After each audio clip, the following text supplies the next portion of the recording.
ఈరోజు సుబ్రహ్మణ్యారావు బొండా టెక్నిక్ సుబ్బు టెక్నిక్ని నేను ఎక్స్ప్లెయిన్ చేస్తాను. అంటే ఆస్ట్రాలజీలో డిఫరెంట్ టెక్నిక్స్ ఎలానో కృష్ణమూర్తి పద్ధతి, వేదిక ఆస్ట్రాలజీ, వెస్ట్రన్ ఆస్ట్రాలజీ ఎలా ఇది ఒక చిన్న టెక్నిక్. దీన్ని ఒకసారి ప్రాక్టికల్గా ఎలా అబ్జర్వ్ చేయాలో పరిశీలిద్దాం. ఒక శాంపిల్ చార్ట్ తీసుకుందాం. నేను ఒక డేట్ ఆఫ్ బర్త్ ఇస్తాను. ఇది ఒకసారి మీ సిస్టంలో కానీ మీరు దేనిలోనే జనరేట్ చేసుకోండి. 2 డిసెంబర్ 1993 7:06 సాయంత్రం. Birth place Gudivada. Mister X. Sample horoscope తీసుకున్నాం. ఎలా అంటే ఈ హారోస్కోప్ని ఈజీగా రీడ్ చేసి ఏ దశలో ఎలాంటి ఫలితాలు కలుగుతాయి, ఆ దశ బలంగా ఉందా లేదా అంటే క్యాలిక్యులేషన్ పార్ట్. మనకి ఫస్ట్ అది బాగుంది అని తెలిస్తే పాజిటివ్గా ప్రిడిక్ట్ చేయొచ్చు, బాగోలేదు అని తెలిస్తే నెగిటివ్గా ప్రిడిక్ట్ చేయొచ్చు. నెగిటివ్గా ప్రిడిక్ట్ చేసేటప్పుడు ఆ భావాన్ని బట్టి, ఆ దశానాథుని బట్టి, కారకత్వాన్ని బట్టి ఇలా ప్రిడిక్ట్ చేస్తాం. అదే పాజిటివ్గా ఉన్నప్పుడు ఆ దశానాథుని బట్టి, అంతర్దశానాథుని బట్టి, కారకత్వాన్ని బట్టి, అది ఉన్న నక్షత్రాలను బట్టి ప్రిడిక్ట్ చేస్తాం. సో ఇది బేసిక్ ఓవర్వ్యూ. ఇప్పుడు ఈ చార్ట్ వేసే ముందు 2-3 విషయాలు చెప్పాలనుకున్నాను.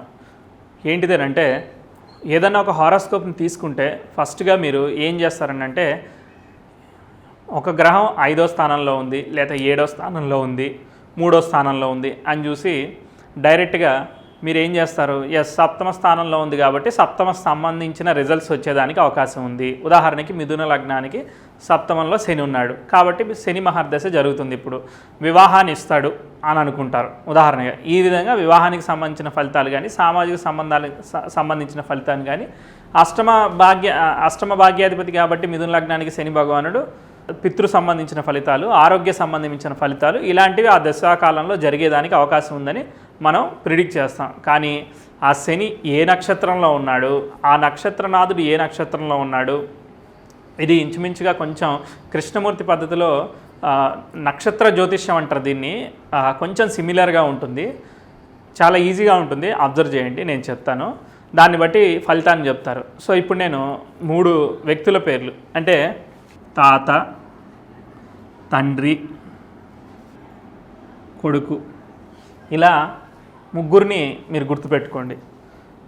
ఫస్ట్ ఏంటంటే, ఇప్పుడు ఏదైతే ఒక గ్రహం ఉందో, ఉదాహరణకి మిథున లగ్నానికి సప్తమంలో శని ఉన్నాడు అనుకుందాం. శనిని కొడుకుగా అనుకోండి. ఎక్కడ? 7th హౌస్లో. మిథున లగ్నానికి సప్తమంలో 3 నక్షత్రాలు ఉన్నాయి కదా, మూల, పూర్వాషాఢ, ఉత్తరాషాఢ నక్షత్రాలున్నాయి. ఉదాహరణకి శని పూర్వాషాఢ నక్షత్రంలో ఉన్నాడు అనుకుందాం. సో దానికి అధిపతి ఎవరు? శుక్రుడు పూర్వాషాఢ, ఇతను తండ్రి అవుతాడు. ఆ తర్వాత ఈ శుక్రుడు ఏదో ఒక రాశిలో ఎక్కడో అక్కడ జాతకంలో ఉంటాడు కదా. ఉదాహరణకి ఈ శుక్రుడు సింహరాశిలో రవి నక్షత్రంలో, ఉత్తర నక్షత్రంలో ఉన్నాడు అనుకోండి. అప్పుడు రవి ఉత్తర. సో ఇలా మనం ఒక గ్రహం యొక్క నక్షత్రం ఏంటిది, ఆ నక్షత్రనాథుడు ఏ రాశిలో ఉన్నాడు, ఏ నక్షత్రంలో ఉన్నాడు, ఈ విధంగా 3 లెవెల్లలో. సో ఒక గ్రహం యొక్క పరిస్థితిని, మామూలుగా గ్రహం ఉచ్చ రాశిలో ఉంది, నీచ రాశిలో ఉంది, మిత్రరాశిలో ఉంది, శత్రురాశిలో ఉంది అనే కాకుండా ఈ విధంగా 3 లెవెల్స్ కనుక చెక్ చేసుకుంటే ఆ గ్రహం బలంగా ఉందా లేదా అనేది చెప్పచ్చు. ఉదాహరణకి శని పూర్వాషాఢ నక్షత్రంలో ధనస్సు రాశిలో ఉన్నాడు. ధనస్సు రాశి ఏంటిది, మనం నిన్న చెప్పుకున్న టాపిక్ ప్రకారం ఏ గ్రహాలు ఏ రాశుల్లో ఉంటే మంచిగా రిజల్ట్స్ ఇస్తాయి అనుకున్నాం కదా. ధనస్సు రాశి గురువు యొక్క రాశి, దానిలో శని ఉన్నాడు, శని మంచివాడు. మిథున లగ్నానికి శని అష్టమ భాగ్యాధిపతి, యోగకారకుడు, సప్తమ స్థానంలో కేంద్ర స్థానంలో ఉన్నాడు. ఓకే, శని పూర్వాషాఢ నక్షత్రంలో ఉన్నాడు. పూర్వాషాఢ నక్షత్రం మిథున లగ్నానికి శుక్రుడు యోగకారకుడు కాబట్టి 159 నాట్స్ యొక్క నక్షత్రాల్లో ఉన్నాడు కాబట్టి శని పాజిటివ్, మార్క్ 1 వచ్చేసింది, పాజిటివ్ రిజల్ట్స్ వచ్చేసింది. శుక్రుడు ఎక్కడున్నాడు? శుక్రుడు ఉత్తరా నక్షత్రంలో, రవి యొక్క నక్షత్రంలో. మిథున లగ్నానికి రవి బుధులు అంటే నార్మల్ మీడియం అన్నమాట. కానీ శుక్రుడు రవి నక్షత్రంలో అంటే శత్రు నక్షత్రంలో, శత్రు రాశిలో ఉన్నాడు.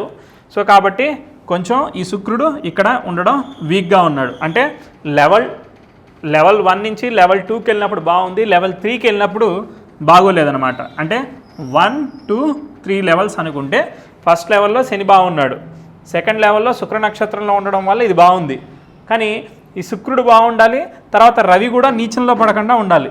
అలా ఉన్నట్టు కనీసం 3 లెవెల్స్ వరకు మనం వెళ్తే ఆ గ్రహం బాగుందా లేదా అని తెలుస్తుంది. ఇలానే ముఖ్యంగా ఈ శని కూడా నవాంశ చక్రంలో నీచంలో పడకుండా ఉండడం, ఈ విషయమైన కూడా చెక్ చేసుకోవాలి.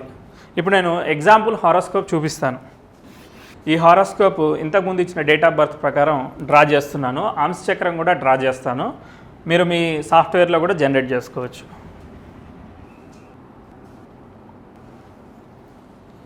ఇక్కడ మీరు అబ్జర్వ్ చేస్తే మిథున లగ్నానికి చంద్రుడు లగ్నంలో ఉన్నాడు. పంచమ లగ్న దశమాధిపతులు పంచమ స్థానంలో గురుబుధులు ఇక్కడ ఉన్నారు. తర్వాత 6వ స్థానంలో కుజుడు, తర్వాత శుక్రుడు, రాహువు. భాగ్యాధిపతి స్వక్షేత్రంలో కుంభరాశిలో ఉన్నాడు. ఇప్పుడు మనం ఏమనుకున్నాం, నక్షత్ర జ్యోతిష్యం అనుకున్నాం. సో ఫస్ట్ ఏ గ్రహం ఏ నక్షత్రంలో ఉందో తెలియాలి. అలానే అంశ చార్ట్లో కూడా ఏవేవి ఉన్నాయి అనేది తెలియాలి. నేను ఇప్పుడు చార్ట్ లోపల ఇది రాశి చక్రం, ఇది నవాంశ చక్రం.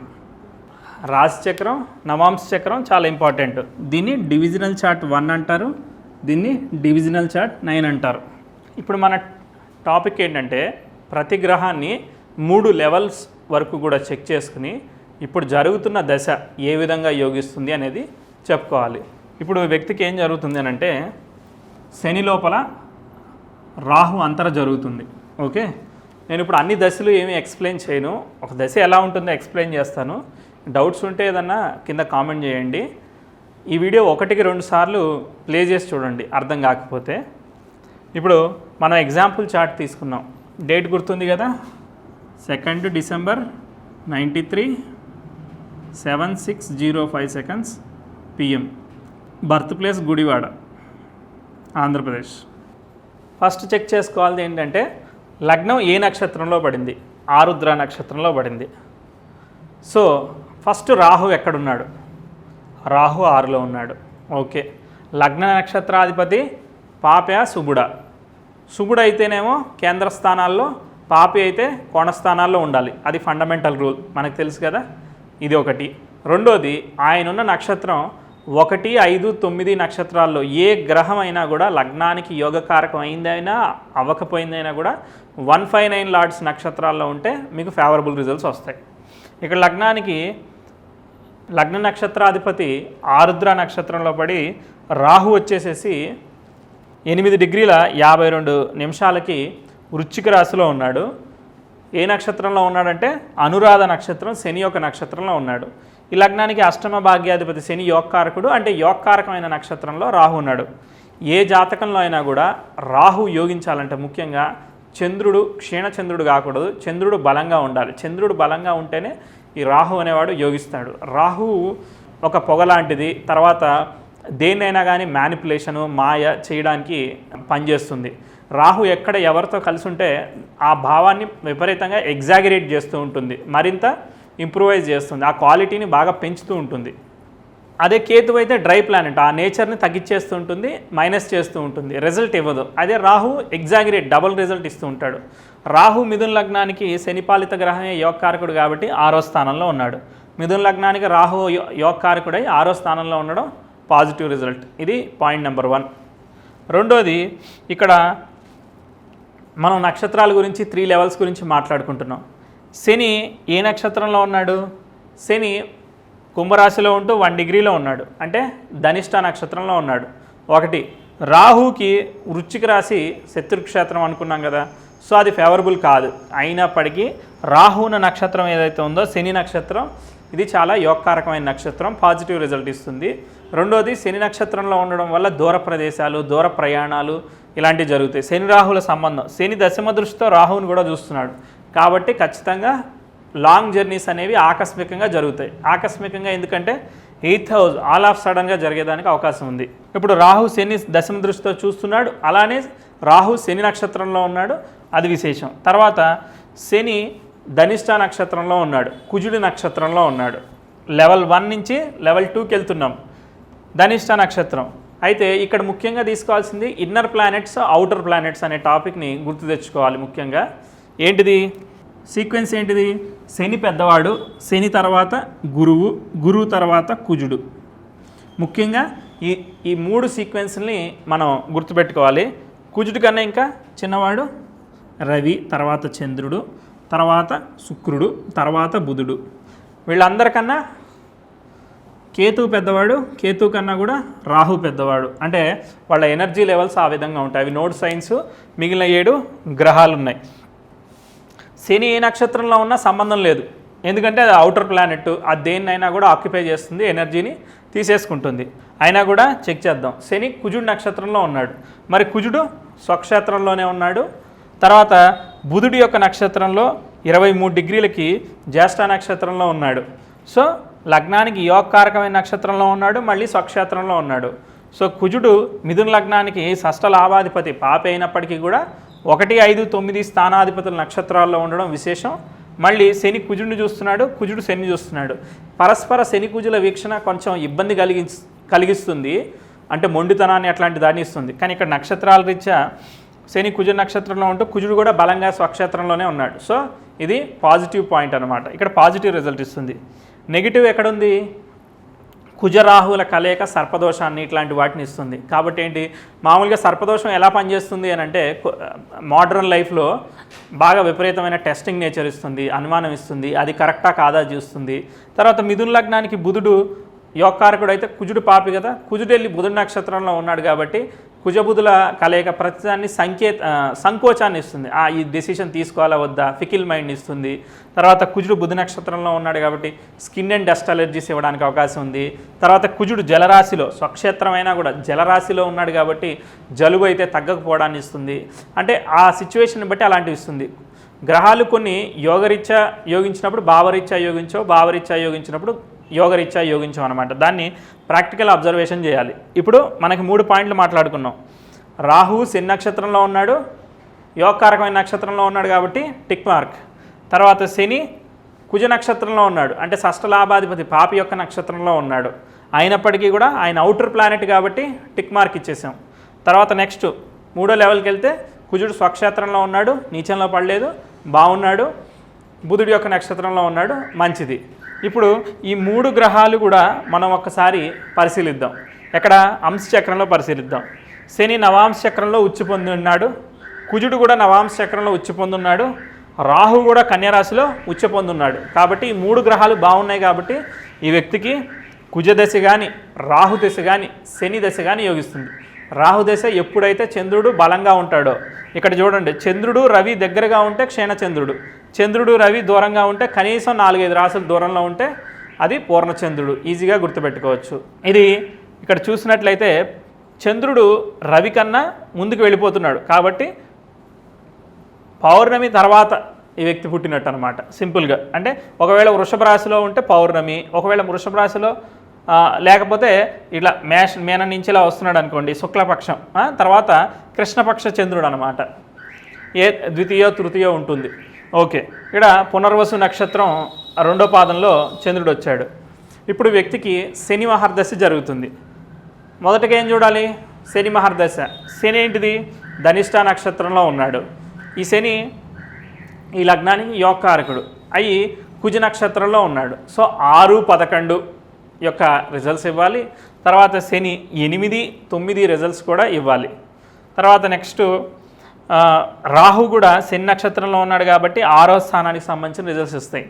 తర్వాత ముఖ్యంగా ఇక్కడ 4 గ్రహాలు కలిసి ఉన్నాయి. ముఖ్యంగా రాహువు శుక్రుడితోనూ కుజుడితోనూ రవితోనూ కలిసి ఉన్నాడు. దాదాపు ఇక్కడ ఈ కాంబినేషన్స్ అన్నీ కూడా రాహు అంతర వచ్చింది కాబట్టి అవన్నీ యాక్టివేట్ అవుతాయి. దానికి సంబంధమైన నక్షత్రాలు కానీ గ్రహాలు కానీ ఏమన్నా ఉంటే కూడా యాక్టివేట్ అవుతాయి. ఇక్కడ చూస్తే కుజుడు అష్టమ దృష్టితో చంద్రుడిని చూస్తున్నాడు. సో ఇక్కడ రాహు కంట్రోల్కి చంద్రుడు వచ్చేసాడు. తర్వాత కుజుడు చతుర్థ దృష్టితో శనిని చూస్తున్నాడు కాబట్టి రాహుకి శనికి వీళ్ళందరికీ లింక్ వచ్చేసింది. తర్వాత ఇక్కడ గురువు 10 డిగ్రీల్లో ఉన్నాడు, రాహు నక్షత్రం స్వాతిలో ఉన్నాడు. సో రాహుకి గురువుకి సంబంధం ఉంది, గురువు కూడా కంట్రోల్కి వచ్చాడు. ఒక్క బుధుడు ఒక్కడే గురు నక్షత్రంలో ఉన్నాడు.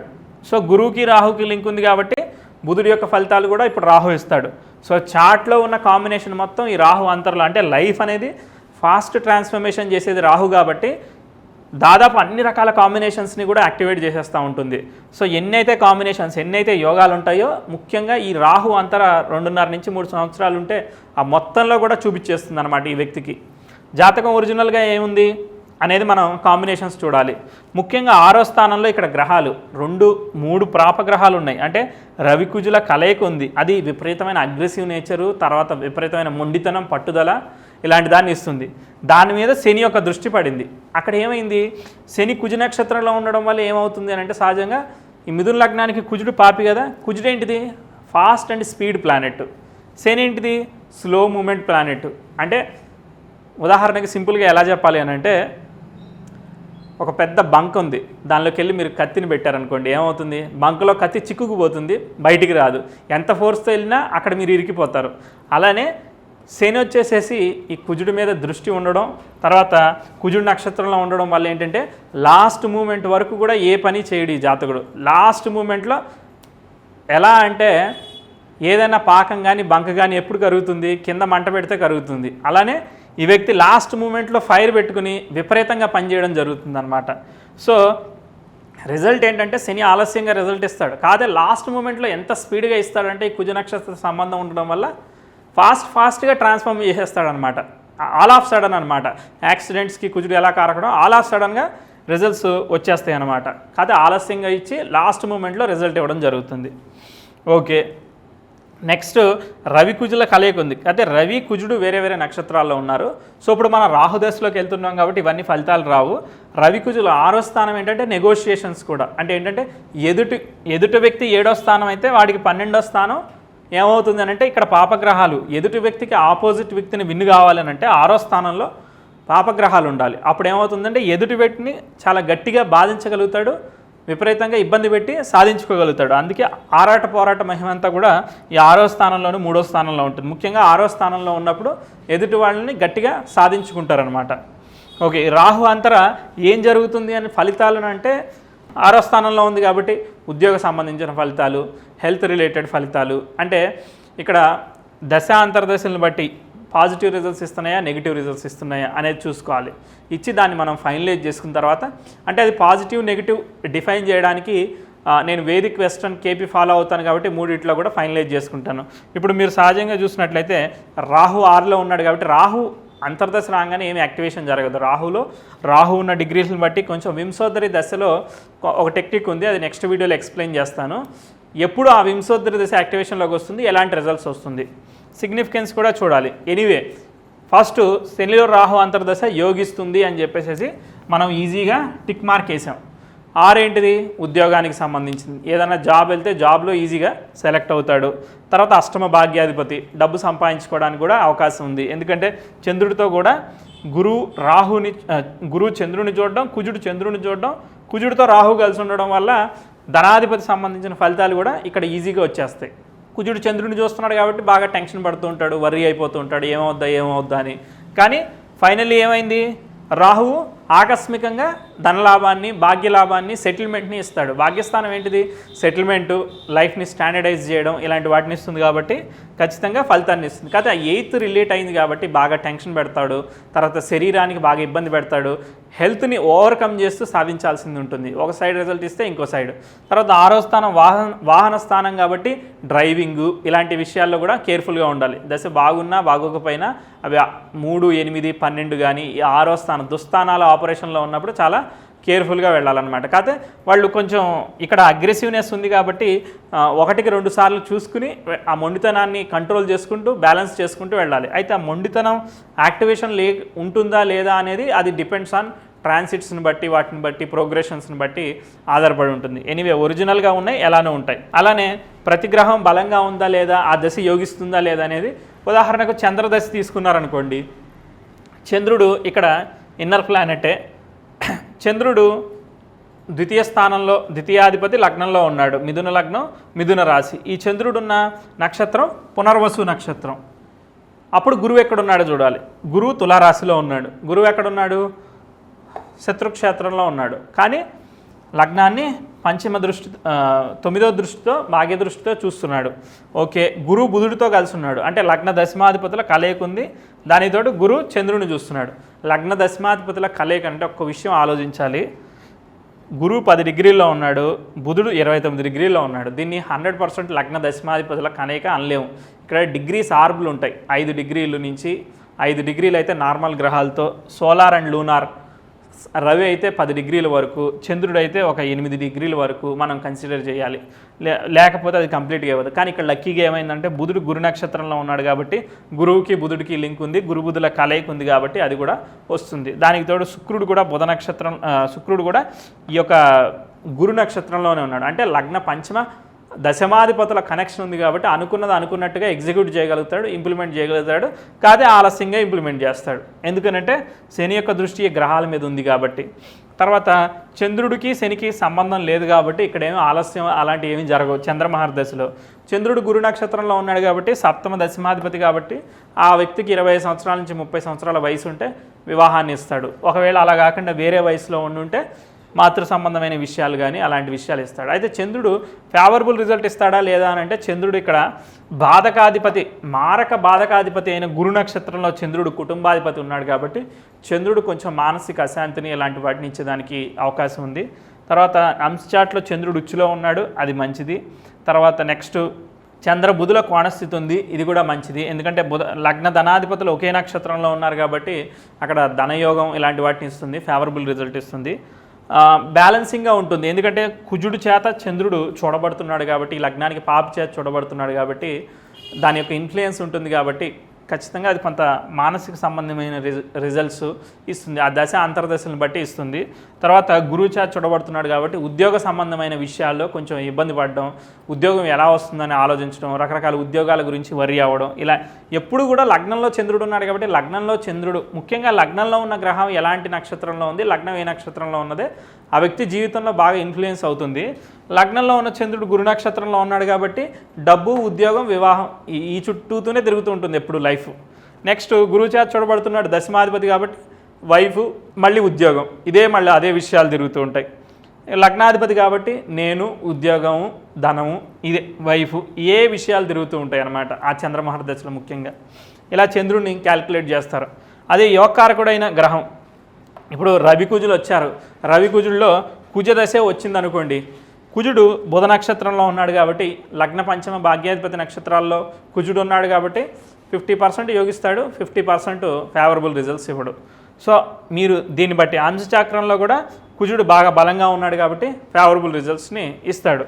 అదే గురుదశ వచ్చింది అనుకోండి, గురువు ఈ లగ్నానికి ఉభయ కేంద్రాధిపతి అయినప్పటికీ కూడా కోణస్థానంలో ఉండడం కొంతవరకు బెటరు. కాకపోతే గురువు రాహు నక్షత్రంలో ఉన్నాడు, రాహు 6లో బలంగా ఉన్నాడు కాబట్టి బాగానే ఉంది. కాకపోతే గురువు మిథున లగ్నానికి యోగించడు, నవాంశ చక్రంలో గురువు నీచంలో పడి ఉన్నాడు కాబట్టి అక్కడ గురు దశలో ఆ అబ్బాయికి ఇబ్బందులు వచ్చే అవకాశం ఉంది. ఏంటిది? ఉద్యోగము, వివాహము సంబంధించిన విషయాల్లో లేదా సామాజిక సంబంధాల విషయంలో ఇబ్బంది వచ్చే అవకాశం ఉంది. కానీ సప్తమాధిపతి పంచమ స్థానంలో ఉన్నాడు, సో అది కొంతవరకు బెటర్ అనమాట. నేను అంతా కూడా ఇదంతా వేదిక్ ఆస్ట్రాలజీలో ఎక్స్ప్లెయిన్ చేస్తున్నాను. దానిలో కూడా ప్రతి గ్రహాన్ని 3 లెవెల్స్ వరకు వెళ్ళి ఎక్కడన్నా కూడా ఫెయిల్యూర్ జరిగిందా లేదా అనేది చూడాలి. ఎందుకంటే ఒక వ్యక్తి ఏదో అబ్రాడ్ ఫ్లైకో దేనికోసం వచ్చాడు అనుకోండి, దశ అంతర్దశలు ఇద్దరు కూడా, దశానాథుడు అంతర్దశానాథుడు ఇద్దరు బలంగా ఉన్నారా లేదా, అలానే అబ్రాడ్ ఫ్లైకి సంబంధించిన గ్రహాలు ఏంటిది, అబ్రాడ్ ఫ్లైకి సంబంధించిన సిగ్నిఫికెన్స్ ఏంటిది, 3, 9, 12 స్థానాలు అబ్రాడ్ ఫ్లైకి సంబంధించిన సిగ్నిఫికెన్స్ స్థానాలు. తర్వాత శని రాహువులు, తర్వాత రవి, ఇలాంటివి ఈ జర్నీలకు సంబంధించిన స్థానాలు. తర్వాత 3వ స్థానాధిపతి ఎవరు ఈ జాతకంలో? రవి. 9వ స్థానాధిపతి శని, 12వ స్థానాధిపతి ఇక్కడ శుక్రుడు. సో ఇలా ఇవన్నీ చెక్ చేసే కన్నా దశానాథుడు అంతర్దశానాథుడు రిజల్ట్ ఇస్తారు కాబట్టి ఆ దశానాథుడు బలంగా ఉన్నాడా, అంతర్దశానాథుడు బలంగా ఉన్నాడా లేదా రెండు చెక్ చేస్తే చాలు. ఆటోమేటిక్గా ఆ వ్యక్తి అనుకున్నది అవుతుందా లేదా, పాజిటివ్ రిజల్ట్ వస్తుందా లేదా అనేది చెప్పేయచ్చు. శని రాహులు వచ్చినప్పుడు సిగ్నిఫికెన్స్ నోడ్ సైన్స్ కాబట్టి ఆటోమేటిక్గా ఏదో రకంగా ఏర్పడుతుంది. ఇప్పుడు చూడండి, రాహు ఉన్నాడు, 3కి లింక్ అయిపోయాడు, 12కి లింక్ అయిపోయాడు. ఎందుకంటే రవితో కలిసి ఉన్నాడు కాబట్టి 3 వచ్చేసింది, శుక్రుడితో కలిసి ఉన్నాడు కాబట్టి 12 వచ్చేసింది. శనిని చూస్తున్నాడు కాబట్టి శని నక్షత్రంలో ఉన్నాడు కాబట్టి రాహుకి 3, 9, 12 వచ్చేసాయి. ఏంటి విపరీతమైన జర్నీలు, ఎలా కావాలంటే అలా, ఎప్పుడు కావాలంటే అప్పుడు జర్నీస్ రెడీగా ఉంటాయి అన్నమాట. సో దాన్ని మనం దృష్టిలో పెట్టుకోవాలి. సో ఫస్ట్ బలంగా ఉన్నది, అదే నెగిటివ్గా ఉన్నాయి అనుకోండి, అవే భావాలు నెగిటివ్గా ఉన్నాయండి, వెళ్తాడు అక్కడ ఇబ్బంది పడతాడు, రిటర్న్ వస్తాడు. సో దానికోసం సపోర్టింగ్గా మనం ఏం చేయాలి, మనం ఒక ప్రిడిక్షన్ ఇచ్చేటప్పుడు అది జరుగుతుందా లేదా అనే కాన్ఫిడెన్స్ కోసం మనకి ఏదైనా ఓన్ మెథడ్ ఉంటే దాని ప్రకారం ఒకసారి దాన్ని చెక్ చేసుకుని, వేదిక ఆస్ట్రాలజీలో చెక్ చేసుకుని, కేపీ ప్రశ్న ఒకటి తీసుకుని దాన్ని ఫ్రూట్ఫుల్గా ఉంటుందా లేదా అనేది 11th సబ్లాడ్ని పట్టుకుని సాటిస్ఫాక్షన్ లెవెల్స్ ఎలా ఉంటాయి అనేది చూసుకుని, అలానే వెస్ట్రన్ ప్రోగ్రెషన్ ప్రకారం progressive 10th house trine, natal sun or Saturn ఇలా ప్రోగ్రెషన్స్ ప్రకారం కూడా చెక్ చేసుకుని, 12th లార్డు, లగ్న లార్డు ఎలా ఉన్నారు, ట్రాన్సిట్స్ ఎలా ఉన్నాయి, ఇలా ఫైనలైజ్ చేసుకుని మనం చెప్పాలి. నాకు తెలిసి మీకు ఈ టెక్నిక్ అర్థమైంది అనుకుంటున్నాను. ఇంకా అర్థం కాకపోతే ఈ వీడియో కింద కామెంట్ చేయండి, నేను మళ్ళీ ఒకసారి ఎక్స్ప్లెయిన్ చేస్తాను. కొన్ని రియల్ టైం కేసెస్ తీసుకున్నప్పుడు కూడా నేను ఆటోమేటిక్గా ఈ టెక్నిక్ని కూడా వాడుకుని ఆ కేసెస్లో ఎక్స్ప్లెయిన్ చేస్తాను. జస్ట్ ఈ కాన్సెప్ట్ ఏంటిది అనేది ఎక్స్ప్లెయిన్ చేయడానికే ఈ చార్ట్ అంతా తీసుకుని ఇప్పుడు ఎక్స్ప్లెయిన్ చేశాను. మిగిలిందంతా కూడా మళ్ళీ ఒకసారి మనం మాట్లాడుకుందాం. Thank you.